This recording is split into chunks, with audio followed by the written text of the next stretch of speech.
Hey everyone, my name is Meridian and welcome to my channel. In today's video, I will be featuring my sock collection that I am planning to launch very soon.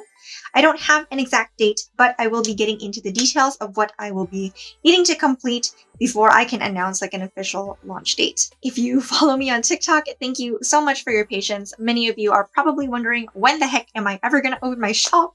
Back in August, I kind of announced that I was planning to maybe open my shop at the end of September. Obviously, that has passed and I did not open my shop.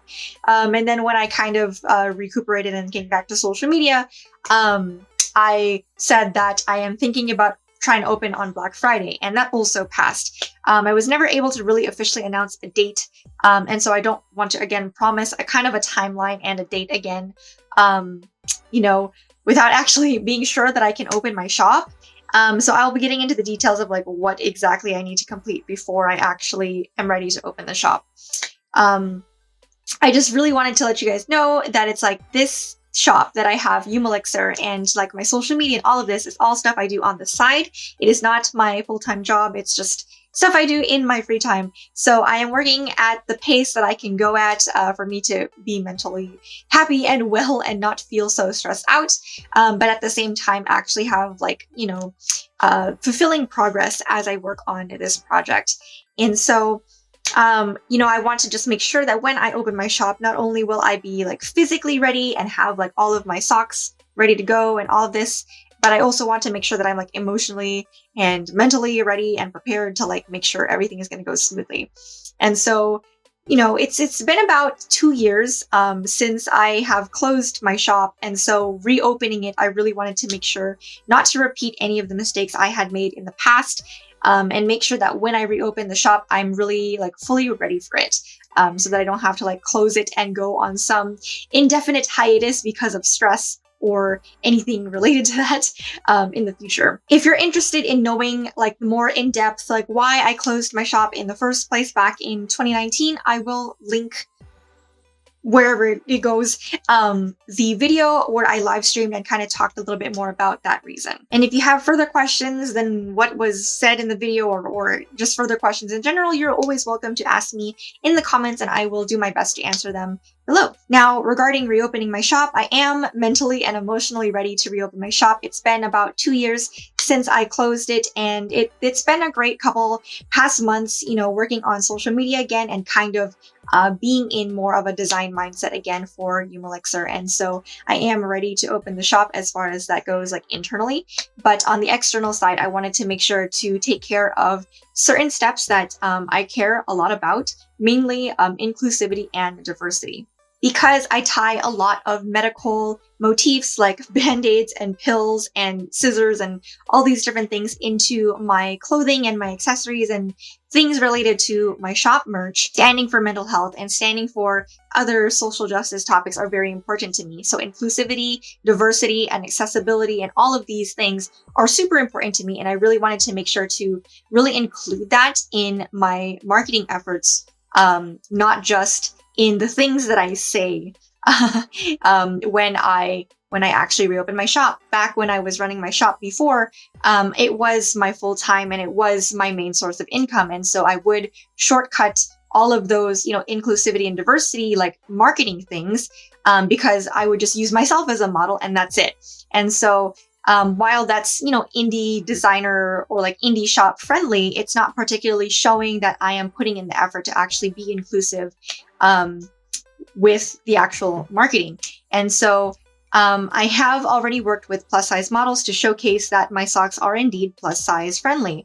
But I have not had the chance yet to work with any people that are of darker complexions. I am olive skinned and the models that I worked with are very light skinned. And so I'm definitely looking for tanned models. So within the medium complexion and also the darker complexions to make sure that I'm able to showcase what the socks would look like on models of different skin tones. This is extremely important because since the socks are one size and they stretch, depending on the stretch, the opacity, of course, will change to be a little bit lighter. So I really want to make sure to showcase, if you are a person of color, will these socks look the way you want when you buy them, when you want to wear them?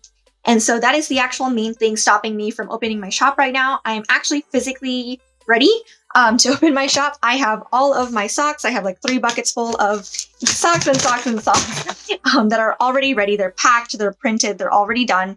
I have all of the packing materials that I need to ship them out. And so, yeah, I'm physically ready, and I am mentally and emotionally ready to reopen my shop again and be in a design space. And I'm really excited about that. But I really wanted to make sure that since, I don't need the money, particularly for bills, like to pay and make ends meet and stuff, I don't need the money. And so like right now, so I'm not going to be opening my shop until I make sure that I am being inclusive in my marketing efforts for when I talk about my shop, and the socks and them being, available for plus size and for different people of different skin types. And so if you live in Southern California and are a person of color, particularly for a like medium tan or a dark skin complexion, and or if you are plus size, I am looking for a lot of models to work with in order to bring this collection to life.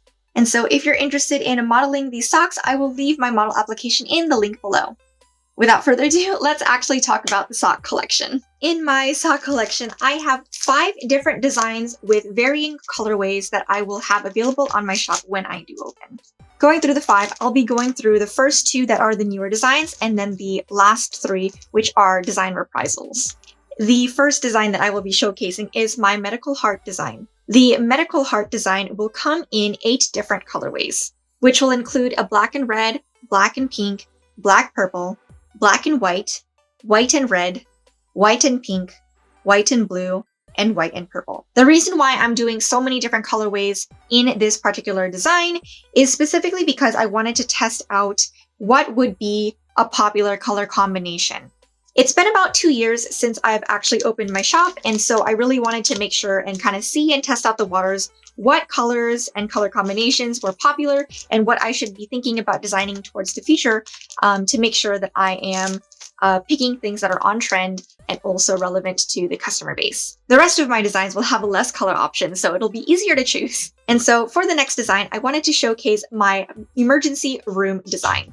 This design comes in red and black and pink and blue. Both my emergency room and my medical heart designs are complete patterns that are front and back the same.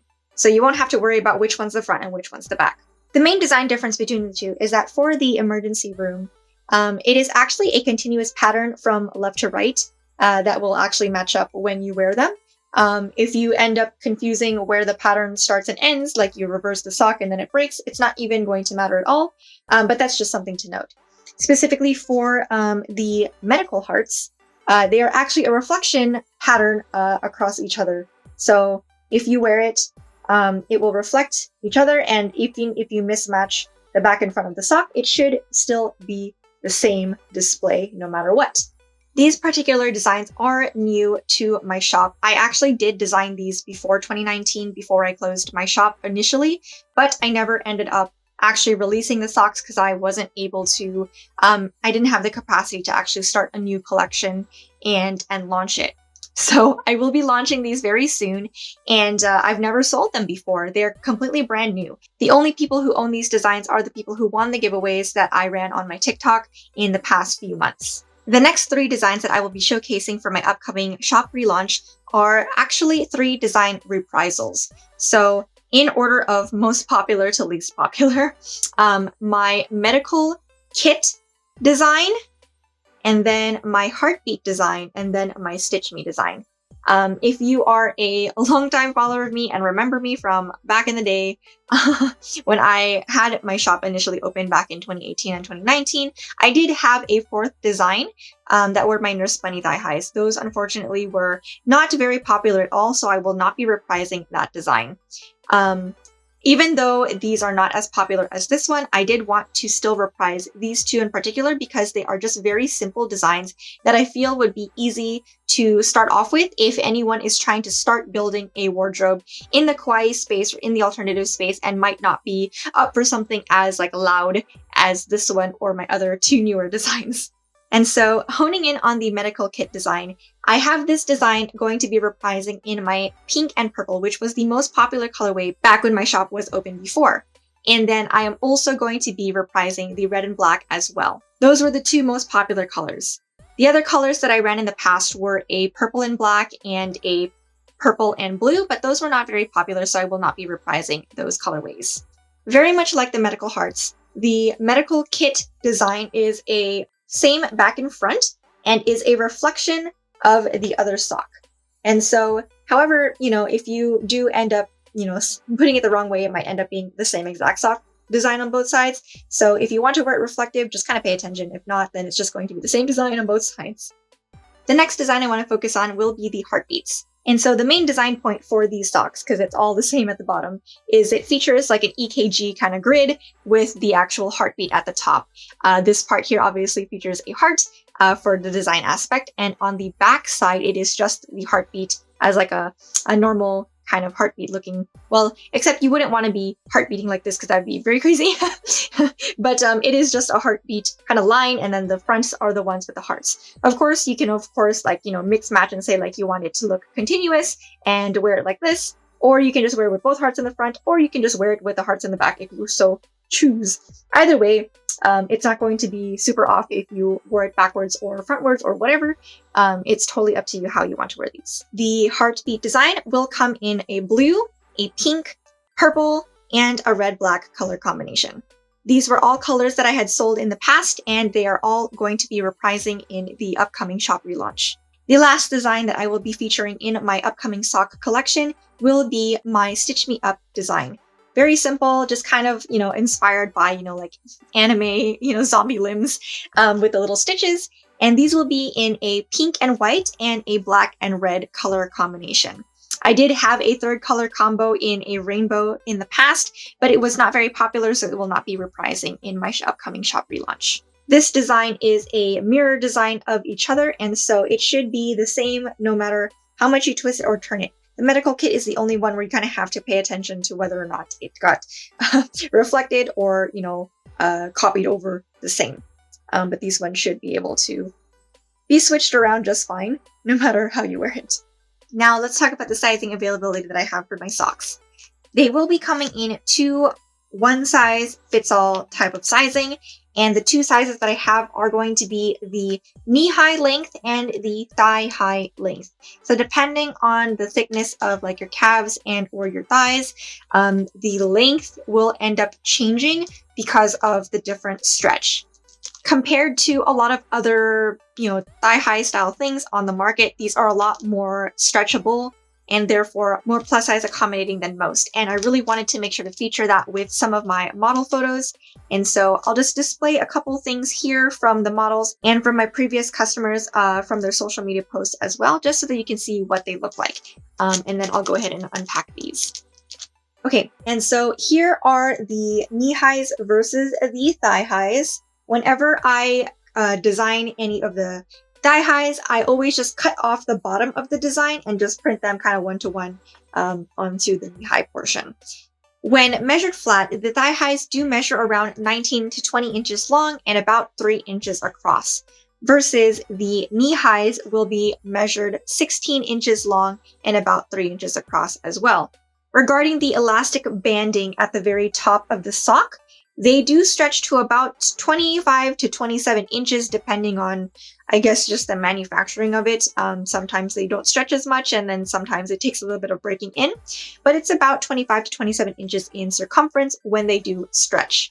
And so with about 25 to 27 inches around the thigh or about over the knee, I do suggest that the thigh highs are for extra small all the way to extra large. And for 27 inches around the calf specifically, I would suggest this for anyone 2XL and above. Of course, if you are smaller and you prefer the shorter sock over the longer sock, you can of course buy the knee highs as well. For the next section of my socks showcase, I did want to make sure to get into the sock printing quality and the different grades. I have 3 grades in my sock qualities, and that would be A, B, and C.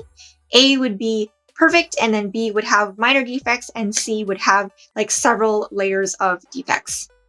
And to bring clarity on what that would look like, I will showcase the different things that you can expect to see in an A quality, a B quality, and a C quality print. For the quality grading section, the first thing that I would like to go over is what are not considered defects. These socks are printed using a manufacturing method called sublimation printing. The sublimation printing that I do for these socks are done by hand, and therefore the items listed here are not considered defects because these are a natural byproduct of the sublimation printing process. So first, let's take a look at black versus brown colors. As you can see in this clip comparing the black dye across the socks, there is obviously a lot of blotchy defects on the leftmost sock. Note that the sock on the left that has the most blotchy defects is the one that actually has the truest black coloration. When I designed all of the files in the computer, the black is actually exactly the same for each design. The color differences you see in these socks is due to the length of time the socks were in the heat press. The pair of socks on the left had the least exposure to the heat press at 20 seconds. The middle sock pair was exposed to the heat press for 25 seconds, and the sock on the right was exposed for 30 seconds. The longer the sublimation dye is heated, the more the color quote-unquote burns. I'm not sure if there's actually a better way to describe it, but hopefully that makes sense. On this particular sock fabric, the color burning is not very prevalent, but for black dye it is extremely prevalent and it will turn brown. The main reason why I must press the socks for no shorter than 30 seconds is because of the blotchiness you see on the left and middle socks. The longer the socks are in the heat press, the longer the sock fabric is exposed to the dye on the sublimation paper, giving it more time to absorb the dye evenly across the entire fabric. Therefore, due to the nature of the sublimation printing process, the brown coloration of the areas that are supposed to be black is not a defect. Achieving a true black color doesn't give enough time for the dye to be absorbed across the surface of the sock's fabric, causing this blotchiness. I'd rather have brown blacks instead of blotchiness. Next, let's talk about the crease under the band. Because the surface of the sock is uneven at the crease, that extra space leaves room for the sock fabric to not make direct contact with the sublimation paper holding the dye. Therefore, you may sometimes see there is no dye in that area. Different from the blotchiness you saw in the previous clip, this is not a defect because I can't control any manufacturing settings to completely avoid or reduce this from happening. However, I can say that due to the sock fabric not really taking to black dye or the deeper color dyes, you'll most often see this happening with my darker color designs versus the pastel color designs. If you purchase any of the pastel color designs, you'll have a high chance of not seeing any interruption in the dye printing in that area. Next, let's talk about the crease at the toe seam. Because this crease is a fold of fabric, the surface of the fabric closest to the seam of the socks is never exposed to any of the dye on the sublimation paper. Whether it's pastel or deep colors, it's physically impossible for the dye to reach the area of the sock. Therefore, this is not a defect at all. For the last point of the items to go over in the non-defect section, I'll be covering the side seam printing. During the sublimation printing process, the socks are printed on one side, then it's flipped over to be printed on the other side. The placement of the sublimation paper over the socks are hand-placed and therefore not aligned in any way to actually match up the side seams of the patterns. Additionally, majority of my sock patterns were not designed to match up to be seamless on the sides. And lastly, during the printing process, there is a very small shrinkage that occurs when the socks are exposed to the heat of the heat press. Because of this shrinkage, even if a machine were to print on each side and line up the sock perfectly, the shrinkage would actually make it physically impossible for the size of the designs to match up perfectly. Therefore, this is not a defect, it is just a nature of sublimation printing. Now, let's talk about A-grade socks. A-grade socks are considered perfect or minor imperfections. The first imperfection that I will explain is the doubles ghosting. This ghosting occurs when the sublimation paper shifts slightly when exposed to the heat press. Because I already placed flat weights and protective Teflon over the sublimation paper to prevent the movement of the paper as much as possible, and this ghosting still occasionally occurs, this minor imperfection still passes for A grade. Not all socks will have this, just a small percentage of them. The secondary reason why I allow this imperfection to pass as an A grade is because other sellers who previously sold similar sublimation printed socks also classified this imperfection as an A grade. There is a different type of ghosting that occurs that I consider B grade, and I'll go over that later in the video. The second minor imperfection that you may see in an A grade sock are small white blotches. Typically, the longer the sock is exposed to the heat press, the less blotches you will have. But heating the sock for too long can burn the dye and cause major discoloration, as seen earlier in the video. or the extended heat will actually melt the sock. Majority of the time, pastel socks will print evenly, without small blotches. The small blotches are most prevalent in the darker color designs or in large dark spots in a design. But anytime these appear on the socks, I'll be sure to make sure they are minor spots. If there are a lot of white blotches and are noticeably larger, it will be classified as B grade. Typically, when you wear the socks and the design is stretched out, minor blotches are not noticeable and therefore are considered A grade. If the blotches are big enough / there are many blotches that would be noticeable even after wearing the sock, then it will be classified as B grade. Since we already went over what B grade blotches look like, I'll be going over linear ghosting defects next. Linear ghosting is when you get a duplicate of the design printed along the long end of the sock. I honestly have actually no idea how this even happens when printing, just that it does happen. However, this type of defect is actually so rare that I don't have any socks from the upcoming collection to show this occurrence. The sock you see here is a prototype I made to test colors back when I was learning to use my sublimation printer in 2018. However, if any linear ghosting were to occur in any new socks I would make, it would be considered B grade. The next B grade defect I will be going over is the black dye streaks. This occurs when sublimation paper curls slightly and touches the print nozzles while the printer is printing the design. The black streak is the dye transferred from the nozzles onto the paper. Instead of throwing away the entire paper for a small defect, I'd rather print the sock and sell it at a B grade pricing instead of wasting the paper and the dye. The last B grade defect I will be going over is design misalignment. This occurs when I place the socks on top of the heat pressed platen and then the sublimation paper on top of it. If the socks are too far apart or too close together, or if I place the paper down incorrectly, there will be a misalignment. Any misalignment that is over ½ inch will be considered a B grade. This misalignment could be ½ inch from left to right or up and down.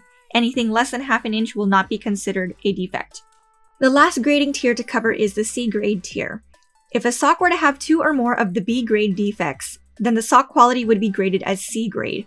Lastly, if there is any defect on the sock fabric itself, such as tears, cuts, holes, etc., they would be marked as a C grade product. If the print quality is perfect but the sock fabric has a defect, it would be C grade. If the print quality has flaws and the sock fabric has a defect, it would still be C grade. And now, to make sure you understand the proper care for your socks. Because the socks are printed with a sublimation process, it means that they are sensitive to heat. Now, it will be, of course, like 300 or 400 degrees Fahrenheit before any dye really comes out of it, but just in case, make sure to machine wash cool, tumble dry low, never iron the socks, and bleach doesn't matter. While the sock material is durable enough to be machine washed and machine dried, be sure to never mix it with anything that has like hooks or clasps that can snag onto the fabric, especially things like Velcro. If you have any of that mixes with the sock, good luck trying to pull it out without damaging it. Over time, with multiple uses and washes, the print may fade, but I find that it doesn't fade very much. I've had a lot of my socks for several years now. The first time I started printing and designing them was back in 2018, and I have still a lot of socks that are very vibrant. But definitely comparing the color from when it first came out of the package to where it is now, there is a slight fading, but it isn't very much. If anything, the majority of the fading will occur in the heel area of the socks where you are walking on it the most often. But as long as you follow the proper care instructions for your socks, they should last for a long time to come. The last thing that I wanted to address about my socks would actually be the packaging. The packaging that I have here is a plastic kind of Ziploc baggie to protect, of course, the sock from any like water damage or anything like that when shipping. However, I do understand that the plastic is not the best for the environment. And when I had first opened my shop, this was the first thing that came to mind, and I just bought a pack of 5,000 Ziploc bags for whatever amount it was. And it was very cost effective for me, but I do know that it's not something that I want to be carrying towards the future. And so I am exploring different recycled packaging and or paper packaging alternatives for my socks. But in the meantime, until I run out of these plastic baggies, I will be using them. So that's what you'll be able to expect when you open your packages. And that's everything that I wanted to talk about regarding my upcoming sock collection launch. If there was something about my sock collection launch that I didn't cover, please let me know in the comments down below so that I can answer them. If there's anything that I feel is important that everyone should know, I'll be sure to make sure that information is available on the product page when my shop is open. Again, I am super excited to open my shop after I'm able to complete one more shoot that can really showcase my socks on a diverse group of models. I'll actually be able to give a solid date on when my shop can open. Be sure to subscribe to my channel and follow me on my social media so that you don't miss the announcement of the date of when my shop reopens. Again, to anyone who lives in Southern California and has means of transportation to get around and attend photo shoots, please, please, please check out my links in the description box down below to apply as a model. I am looking for models to work with. However, if you're not local to Southern California, but you are an influencer who has a sizable following on social media and experience working with other brands, you can also check the link down below. I will have 2 different links specifically for model applications and influencer applications, so be sure to click on the right one. And to everyone else, thank you so much for watching.